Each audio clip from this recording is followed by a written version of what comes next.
Momento editorial en la radio ha vivido equivocada. Momento de la columna Un Mundo en Crisis a cargo del profe Fabián Harari. Fabián, ¿cómo te va? Hola, ¿qué tal? ¿Cómo estás, Gustavo? ¿Se me escucha bien? Perfecto. Bueno, perfecto. Bueno, ¿de qué vamos a hablar hoy? De un tema que tiene casi una semana, pero nos agarró 2 días después de la columna y yo no lo quería dejar pasar porque me parece importante para poder entender el conjunto de los problemas a los cuales nos enfrentamos.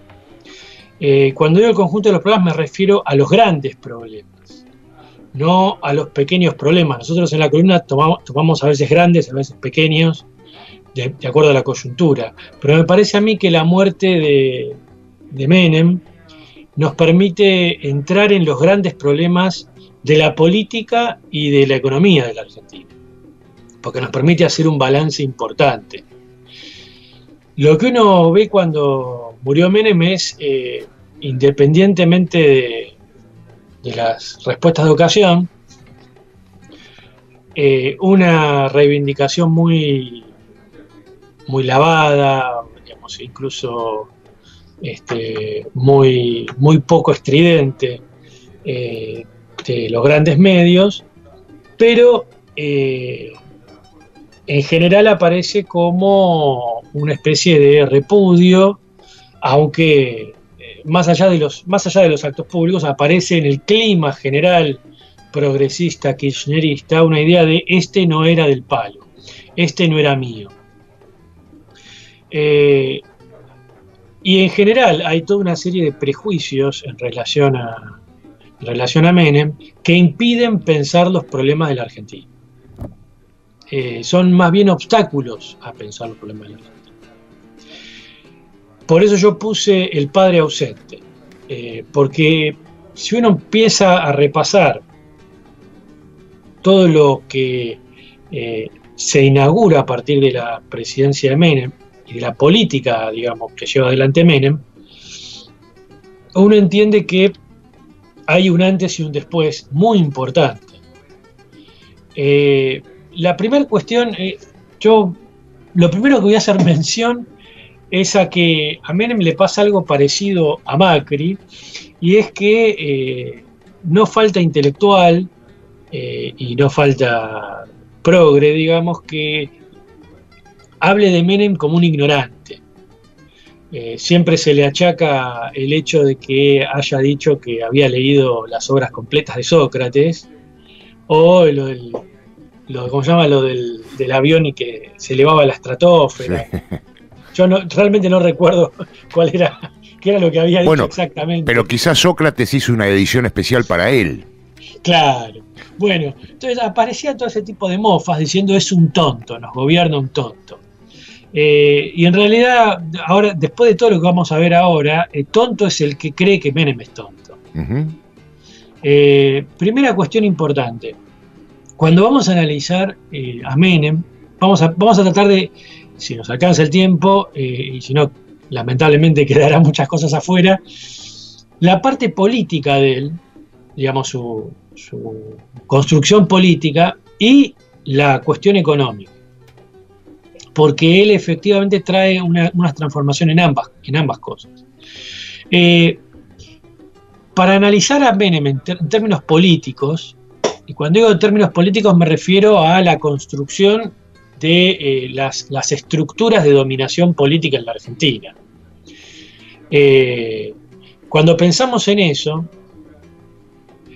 normalmente tendemos a evaluar a Menem con el partido ya jugado. ¿A qué me refiero? Si nosotros nos colocamos en 1988, no está dicho que el peronismo va a ser el gran partido hegemónico. El peronismo viene de perder 2 elecciones, 83 y 85. Viene de ganar una elección muy importante a nivel nacional en el 87, pero, digamos, eso no significa nada. Obviamente el radicalismo está en una crisis importante, está en una crisis económica, no en una crisis política. Es decir, el radicalismo no, en el 88 no aparece con signos importantes de disolución como partido. Aún en un contexto de una crisis muy galopante, quizás la segunda peor crisis que haya tocado, y hasta el momento la crisis más importante de la historia económica, ya antes del 2001 la crisis más importante del 89. Aún en esa crisis el radicalismo pone un candidato que sale segundo. Y hace una elección, si uno se pone a pensar en todo esto, bastante buena, que es Angelós. Por lo tanto, eso no está dicho. Menem, primero, le arrebata la conducción partidaria a Antonio Cafiero, que parecía que se llevaba puesto a todo el mundo, con una estrategia muy interesante que tiene que ver con el armado de una estructura federal y de una llegada al militante, digamos, más de base. Hay algo importante ahí que tiene que ver que estamos hablando de la primer interna del peronismo, y la única interna real del peronismo, porque el resto son abiertas, ¿no? Acá votaban los militantes en un partido que tenía una masa militante y una masa afiliada muy importante. Bien. Menem entonces se hace con la conducción partidaria, y Menem en 10 años transforma al peronismo en una fuerza hegemónica ineludible para gobernar el país, y destruye al resto de los partidos, entre ellos el radicalismo. Pensemos que ya para la elección de 1995 el radicalismo, digamos, ya no existe. El candidato, digamos, que le hace fuerza en ese momento es otro periodista, que es Bordón. Masachesi, digamos, es un candidato inexistente. Es decir, destruye a un partido histórico como es el radicalismo. Es decir, esa es la primera cuestión importante. Y este resultado, si bien obviamente hay tendencias que puede uno observarlo en la década del 80, no estaba dado apenas Menem asumió, o apenas Menem ganó una interna, o apenas Menem fue a una interna con Cafiero.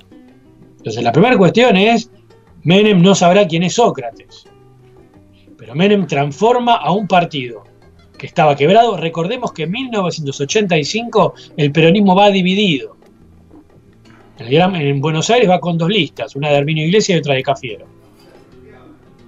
Es decir, transforma un partido que venía en ascenso, pero venía en una crisis muy importante, y que además estaba en crisis porque de hecho había tenido que ir a una interna para dirimir la candidatura. Es decir, hubo que abrir todo. Un partido que no tenía conducción. Entonces agarra un partido que no tiene conducción y lo transforma en un partido monolítico, como digamos fue el PJ durante los 90, y un partido por el cual sin él no se puede gobernar. Empecemos por ahí. En términos políticos, si hoy el PJ, o mejor dicho, si el PJ se transformó en lo que hay una mano ahí de Menem. ¿Cómo hace eso? Hay una cosa importante. Bueno, no tenemos mucho tiempo para explicar cómo él arma el PJ, pero importante es esto. Él estructura un PJ a nivel nacional, una disciplina partidaria muy grande. Y aún surgiendo algunas disidencias, el caso de Duhalde, se termina siempre apelando a la disciplina. Él crea dos elementos también interesantes que van a ser parte de la política de acá en adelante. En primer lugar, los gobernadores, que va a ser un elemento, digamos, un actor muy importante en los 90, los gobernadores, sobre todo los gobernadores con fondos. La primera parte de su gobierno, la mayoría de las provincias está en llamas. Recordemos el santiagueñazo, recordemos Catamarca, pero él, con una serie de fondos que tiene que ver básicamente con el pedido de deuda y con cierto ajuste y privatizaciones, esos fondos los empieza a repartir por las provincias para crear gobernadores aliados y crear, en algunos casos, gobernadores insacables. Un caso, por ejemplo, San Luis. Muy poca población, recibe muchos fondos en proporción a su población, ahí tenemos a los Rodríguez A. El otro caso es Néstor Kirchner. Néstor Kirchner, que es el primer gobernador en Santa Cruz que logra hacer pie. Recordemos que Santa Cruz desde el 83 al 91 tiene 3 gobernadores, una crisis en el 90, lo cual tiene 4 gobernadores. ¿Sí? Antes de Néstor Kirchner pasan 4 gobernadores porque va sucediéndose una serie de crisis. Néstor Kirchner, digamos, con la ayuda de Menem, estabiliza la provincia. Néstor, y acá es una cuestión, ¿por qué Menem es el padre? Menem es el padre de Néstor Kirchner, obviamente a través de José Luis Manzano. Recordemos que Néstor Kirchner se larga a la candidatura a la gobernación como corriente de José Luis Manzano, y va a ser el pollo de Manzano durante mucho tiempo, ¿sí? Uno puede, no creo que haya continuidad hasta hoy, en la cual Manzano se hizo con Edenor, pero sí, en ese momento era el pollo de Manzano. Y con Menem, por ejemplo, lo estabiliza él con una serie de elementos. Por ejemplo, ya en el 92, la transferencia de los puertos, es decir, Menem le da la transferencia de los puertos San Julián, Río Gallego y Puerto Deseado, que estaba en la Administración Nacional, se los da a la Gobernación de Santa Cruz. Eso es mucha plata. Le construye el aeropuerto del Calafate, es decir, el Calafate es una ciudad menemista. Le hace un descuento a la provincia del 50% en combustibles. Le permite la aparición de zonas francas en Santa Cruz. Y además, esto es muy interesante, Néstor arranca con una serie de huelgas muy importantes estatales, y con el gremio que se llamaba APAP, que es el gremio de la provincia, y entonces Menem le manda la burocracia del UPCN para disciplinar a APAP. Luego, más adelante, APAP se iba a disciplinar, pero en un primer momento, APAP parecía muy combativo en relación a la gobernación y Menem le manda UPCN. Y bueno, ni hablar de la privatización de YPF, que tanto Néstor como Cristina apoyan fervientemente. Cristina, digamos, y su gente, los diputados de Santa Cruz y senadores de Santa Cruz son fervientes defensores de la privatización de YPF. Como ustedes saben, la privatización de YPF le dio una cantidad de regalías a Santa Cruz que después Kirchner mandó a bancos en el extranjero, que después no quiso repatriar. Eso no es todo, también el acompañamiento de Néstor tiene que ver con la privatización del Banco de Santa Cruz. El Banco de Santa Cruz es privatizado, termina de ser privatizado en 1998. Hay toda una serie de problemas porque se intenta privatizar en 1995, pero aparece una serie de auditorías porque, claro, efectivamente los Kirchner usaron el Banco de Santa Cruz cuando era estatal para hacer un montón de chanchullos, ¿no? Es decir, prestarle a gente amiga, prestarse a ellos, vaciarlo. Bueno, por lo tanto no era tan fácil privatizarlo porque se empezaban a aparecer las auditorías y los pedidos de informes.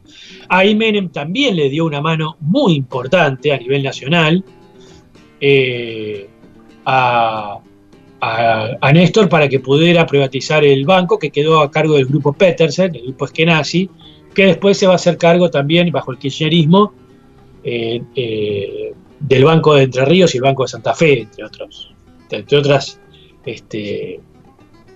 otras expansiones que conocemos de este grupo. Pero lo importante es entender esto, es decir, este es un caso obviamente me interesa por razones obvias el caso de Néstor, pero es como como Menem, acá vemos un caso, va consolidando gobernaciones, ¿sí? Una cosa más interesante, es un dato de color.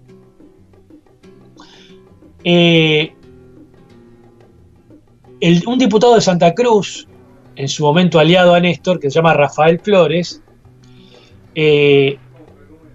va a la votación para privatizar el gas. Va a votar a favor, ¿no? Obviamente. Cuando se va a sentar, ve que al lado de él hay alguien que no es diputado y está sentado. Esa persona se sienta, faltaba un voto para lograr el quórum y que se pudiera votar. Esa persona se sienta, por lo tanto se enciende la luz de que hay quórum, y después de la votación se va.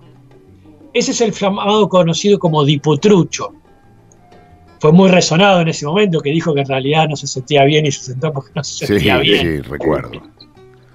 Bueno, Rafael Flores quiere denunciar al diputrucho, decir quién es, en una comisión precedida entonces por el entonces senador Fernando de la Rúa.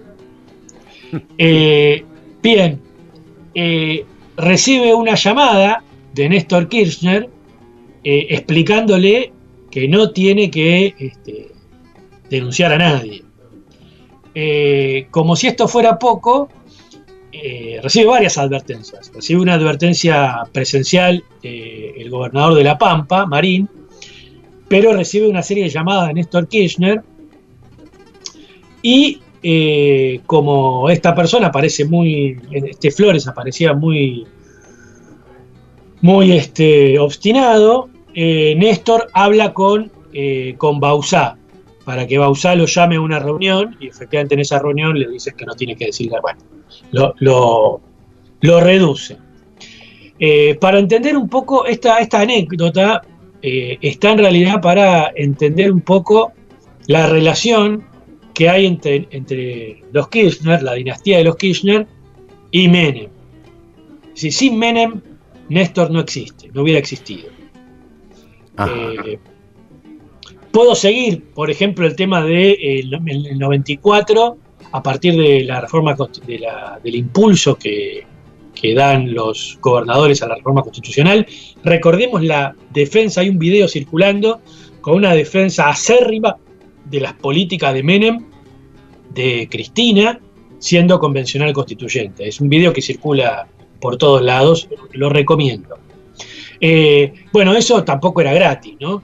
Lo que hace Menem a los gobernadores es quitarle a Duhalde el Fondo de Reparación Histórica en el conurbano y se lo va repartiendo a las provincias, y a cambio hace un teje y maneje con el impuesto a las ganancias, que luego también termina favoreciendo a las provincias. Entonces, primera cuestión, el armado de grandes gobernadores. Esta idea de los feudos en las provincias nace en los 90. Nace a partir de la política de Menem. Y es lo que le permite a Menem armar una coalición gobernante y un partido muy centralizado.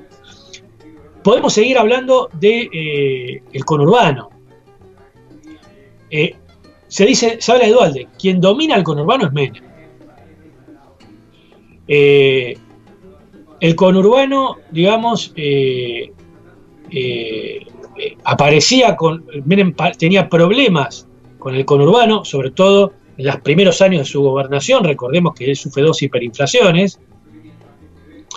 Y entonces le dice a Duhalde que se presente como candidato a gobernador. Duhalde acepta con este fondo de reparación histórica, que los primeros 3 años funciona, y con ello se arma el esquema de intendentes. Con el fondo de reparación histórica se arma el esquema de intendentes. Entre otras cosas, se permite cierta autonomía, muy, muy pequeña autonomía financiera de los intendentes, se bajan obras y se realiza una serie de modificaciones en las leyes electorales para que los intendentes tengan legislaturas adictas. Creo que eso lo tratamos en una columna del año pasado. Sí.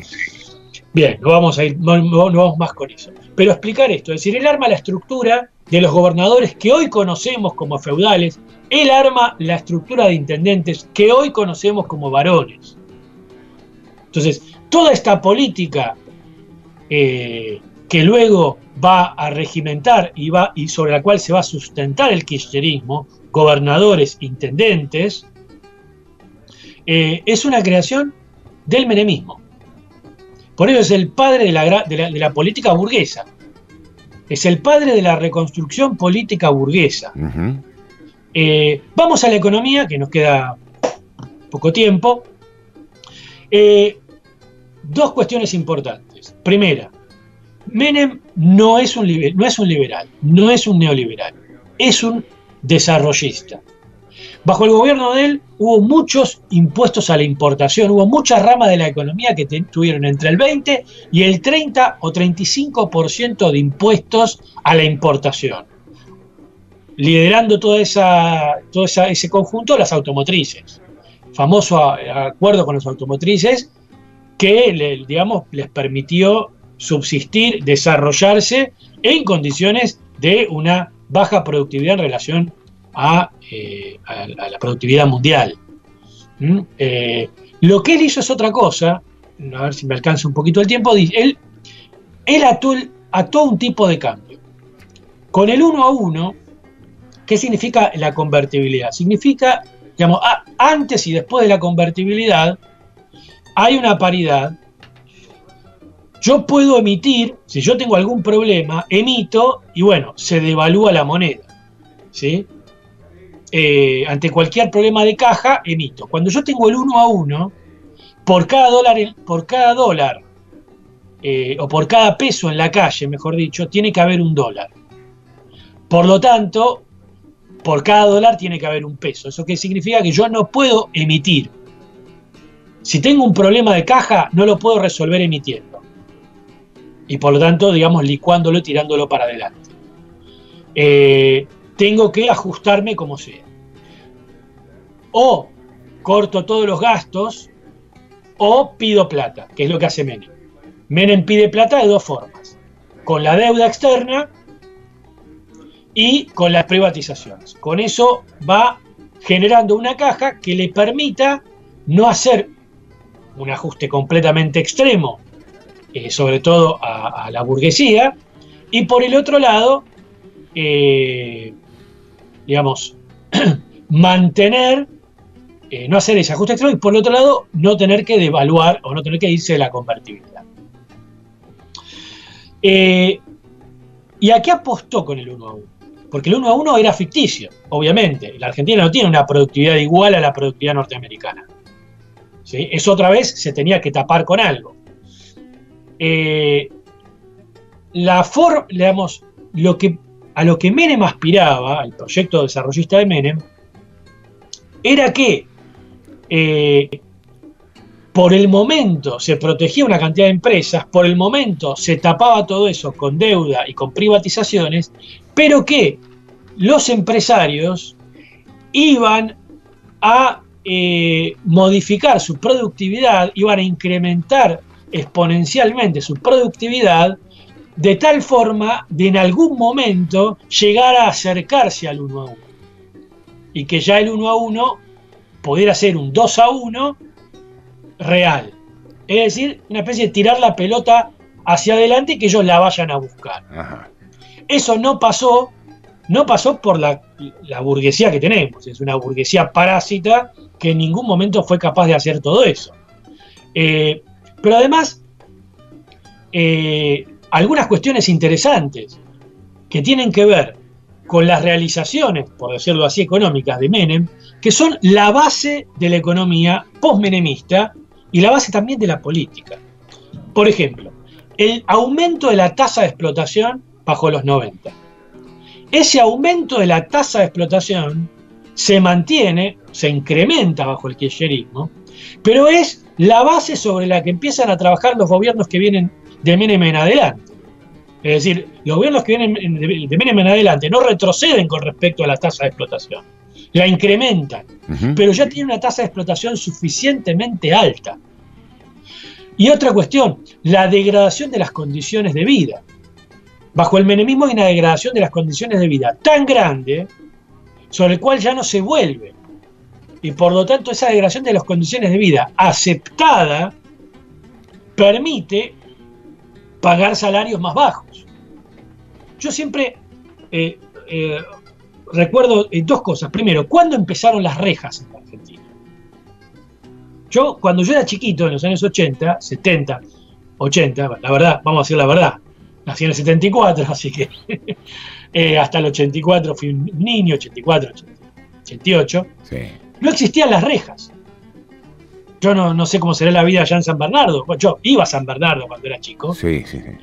Yo cuando era chico iba a San Bernardo y no existía, San Bernardo no existía nada. Nada de nada. Es decir, yo tenía 8 años y me iba solo por San Bernardo, tenía 8 años. Sí, tal cual. Supongo que hoy en día los chicos de 8 años no andan solos por San Bernardo. Imposible. Bueno, estoy hablando del año 83-84. Eso, hay una degradación de esas condiciones de vida que se logra y del cual ya no se vuelve atrás, y los gobiernos posteriores usufructúan eso. Pero además otra cuestión importante, la explosión de la desocupación, la población de trabajo en negro, la gente que vive de changas, es decir, todo lo que nosotros llamamos conceptualmente población sobrante, que es una fracción de la clase obrera. Eso vino para quedarse. Nadie lo revirtió. El kirchnerismo no revirtió el porcentaje de trabajo en negro, el porcentaje de desocupación en términos sustantivos. No, dejó todo como estaba, porque eso vino para quedarse. Y sobre eso se montó toda una política. Planes sociales, punteros, ¿no? Que eso, en términos estrictos, no existía antes. Los planes sociales los inaugura Menem, esto hay que decirlo, los planes sociales los inaugura Menem. Pero obviamente a partir del 2001 eso explota. Pero otra vez, explota a partir de una política. Explota a partir de los 90. No porque lo haya hecho Menem, esto es interesante, es la propia economía argentina. Pero lo que hace Menem, esta es la cuestión política, la propia economía argentina iba hacia todo esto, hacia la degradación, hacia el aumento de la tasa de explotación, hacia la sobrepoblación relativa. Eso es propio de lo que pide el capital, eso es propio de lo que pide una clase social y lo que pide un sistema social. Ahora, lo que hace Menem es administrarlo. Es decir, hacer que durante 10 años eso pase y de alguna forma no se sienta. Obviamente, eso terminamos en el 2001 y después el kirchnerismo lo vuelve a normalizar. Pero lo que digo es, el kirchnerismo intenta normalizar lo que Menem había normalizado antes. Ajá. Y una cosa más, una cuestión muy interesante, la fragmentación de la clase obrera. Es decir, la clase obrera es una, pero las realidades concretas de los trabajadores empiezan a cambiar, o mejor dicho, a ser diferente uno del otro. Tenemos el obrero en blanco, tenemos el obrero privado, tenemos el obrero estatal, tenemos el obrero en negro, tenemos el obrero que hace changas, tenemos el obrero desocupado. Es decir, empieza a aparecer, tenemos el obrero desocupado en el campo, tenemos el obrero desocupado en la ciudad, y por lo tanto lo que tenemos es una fragmentación de la vida de la clase obrera. Aunque son todos obreros, su realidad inmediata es muy diferente. Y eso provoca un retroceso en la conciencia de la clase obrera. Porque ya no nos creemos todos obreros, sino que empieza la política de la identidad. Ajá. Menem también es el padre, en la Argentina, de la política de la identidad. Los campesinos, los indígenas, los queer, los excluidos, todas esas categorías son hijas de Menem. Menem las creó. Aunque esta gente cree que es contestataria, no, es hija de Menem. Bueno. Por eso, tanto en términos políticos, económicos e ideológicos, Menem es el gran padre ausente de la burguesía argentina. Bueno, vos nombraste a Menem como padre de muchísimos sectores y muchísima gente, y a mí se me vino inmediatamente a la cabeza que puede ser, ahora, menos padre del hijo de Boloco, creo que fue de todos. Por otra parte digo, no creemos nosotros en supercherías, ¿no? Pero no sé por qué milagro lo nombraste tanto y no tuvimos ninguna interrupción en la comunicación. Y por último te pregunto, y ya teniendo en cuenta tu punto de vista analítico, cuando vos, y contestame con la verdad, Fabián Arari, cuando vos observaste la camiseta de River arriba del ataúd de Menem, ¿ya no avisorabas la derrota ese día ante Estudiantes? La verdad que lo estoy asociando ahora. La verdad es una... lo segundo fue una tristeza enorme. Nos reencontramos el próximo viernes, Fabián, gracias. Muchas gracias. Fabián Arari, Un Mundo en Crisis, columna editorial de todos los viernes.